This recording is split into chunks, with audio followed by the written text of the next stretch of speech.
We're on chapter 8.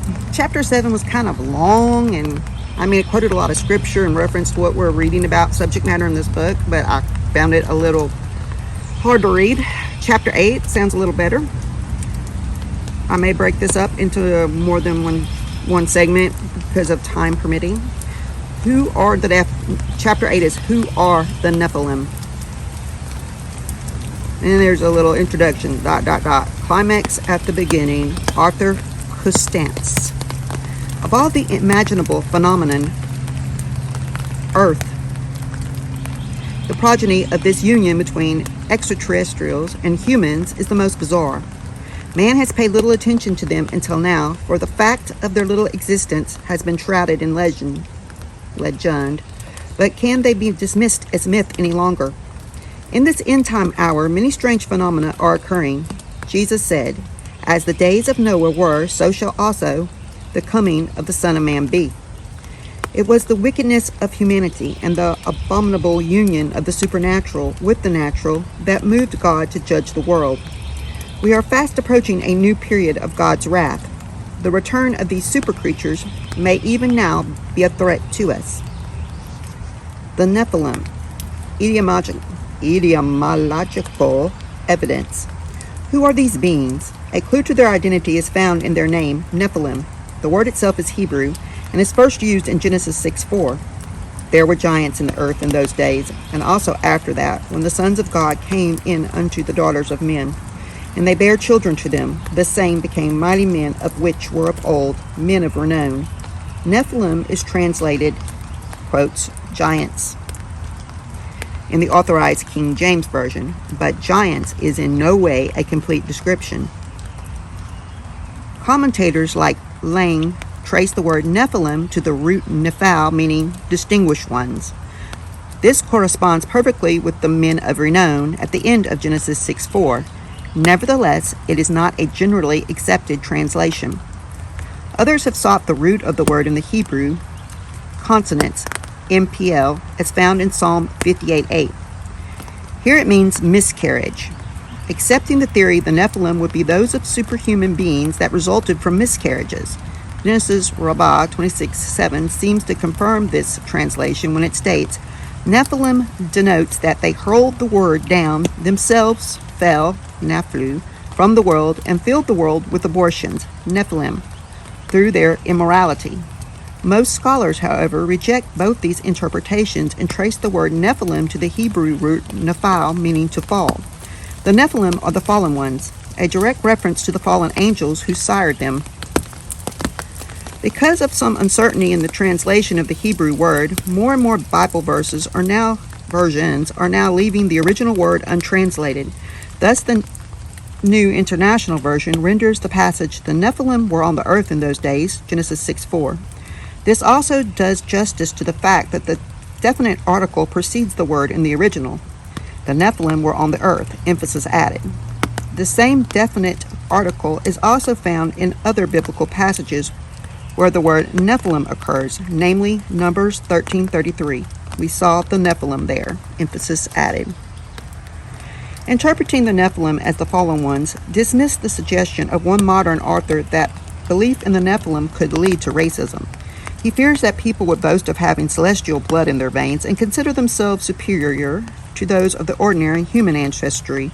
To claim descent from stellar explorers could lead to a class distinction surpassing anything ever seen in society. But he need have no such qualms. If the Nephilim are stellar, they are also infernal. To claim descent from such beings would be to admit an ancestry from hell.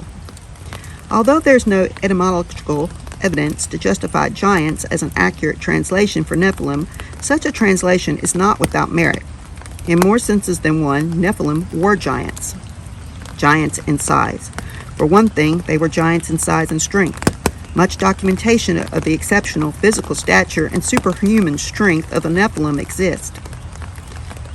And this is not in the least surprising, knowing that they were fathered by angels. Angels are, as already stated, do excel in strength, Psalm 103:20. They are greater in power and might than men of earth, 2 Peter 2:11. What applies to holy angels applies equally to rebellious angels. Their moral fall does not seem to have reduced their physical prowess. The Book of Enoch states that their height was like the tallness of cedars and whose bodies were like mountains. A modern author describes them in the following terms. Perverted power and strength are thus conspicuous attributes of fallen angels. This titanic energy is displayed in the supernatural strength demons can impart to the human body when they enter and possess it. The New Testament supplies many such examples. One of the most noted is that of the Gadarene demoniac, who by his superhuman strength could snap fetters and break chains. The Roman Catholic Church confirms this attribute of fallen angels when it demands the presence of a superhuman strength before it will diagnose a person as being demon-possessed. Actually, a person under investigation must reveal the presence of three phenomena before the Roman Catholic Church will categorize him as a possessed. First, he must be able to speak in a language unknown to him. Second, he must have knowledge of secret facts previously unknown to him. Third, he must possess unnatural strength beyond his age and ability. Dr. Kurt Koch, from his vast experience and extensive research into occultism, has discovered that even children or delicately built women can offer effective resistance to 3 or 4 strong men when demon-possessed. Similarly, Professor Osterreich cites a number of examples from his research demonstrating the same superhuman strength in demon-possessed people. One example he gives is of a 10-year-old boy who could scarcely be held down by 3 adults. Another is of a young girl who could barely be controlled by 2 men. In a similar vein, Robert Pearson wrote from Borneo in 1967 concerning the Dayak uprising. Evidences of demonic power were witnessed at Anjugun. Dayaks used their fists and feet to break display cases with glass flying all over the place. Some actually danced on it with bare feet, but no one was injured. One missionary watched Dayaks step into pans of acid used to coagulate rubber. Undiluted, this acid can normally burn the flesh to the bone, but these men were unharmed. Others struck locked and barred doors with their bare hands, breaking them down so easily as if they had been rammed by a truck. These things are hard to understand, but we know that Satan is powerful and able to endow men with his power when it suits his purpose. Suits his purpose. 2022. Suiting his purpose. That's why we got to keep the faith, folks. John Wesley, in his journal entry for May 2nd, 1739, writes of a certain John Hayden, a respectable person, present in one of his meetings, and who fell off his chair and began screaming terribly and beating himself against the ground. 2 or 3 men were holding him as well as they could. The man then roared out loud, "O thou devil, thou cursed devil, yes, thou legion of devils, thou canst not stay, Christ will cast thee out." Fortunately, after prayer, Wesley reports that both his body and soul were set at liberty. These and countless similar examples are reminiscent of what happened to the 7 sons of Sceva in Acts 19. I have a Bible study on that. Southern Bible Study, Acts 19. A demonized man, outnumbered 7 to 1, was able to overcome all 7 by a phenomenal show of strength. The Bible states that they were fortunate to escape from the house naked and wounded. A second incursion. In Genesis 6, where the word Nephilim is first used, we are told that the Nephilim appeared on the earth just before the flood, and that their appearance was the main reason for the flood. There followed another incursion of these fallen angels at a later date. We read in Genesis 6:4, the Nephilim were on the earth in those days, and also afterward, NIV. This data found in Numbers 13:33, we saw the Nephilim there, the descendants of Anak come from the Nephilim, NIV. The second eruption was probably on a more limited and restricted scale than the first. Nevertheless, God ordered their complete destruction. One has often wondered at the severe and extreme measures that God asked Joshua to put into effect once he entered the land of Canaan. God commanded him to utterly destroy them. Quote, "We have found it difficult," that's utterly destroy them, in quotes. "We have found it difficult to reconcile this with the character of God. One can only surmise that God had a special reason to issue such a command. Could it be that God knew the heritage of these Nephilim? God was aware that the Canaanites and their neighbors manifested the whole gamut of demoniacal practices, and that they were a threat to the character and destiny of his chosen people who were entering the land at that time.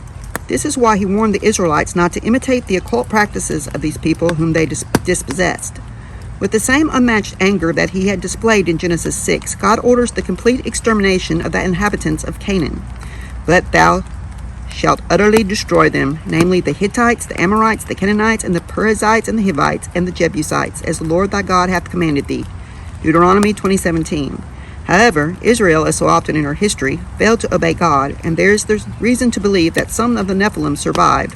Joshua 13:13, 16:10, and Judges 1:28-34.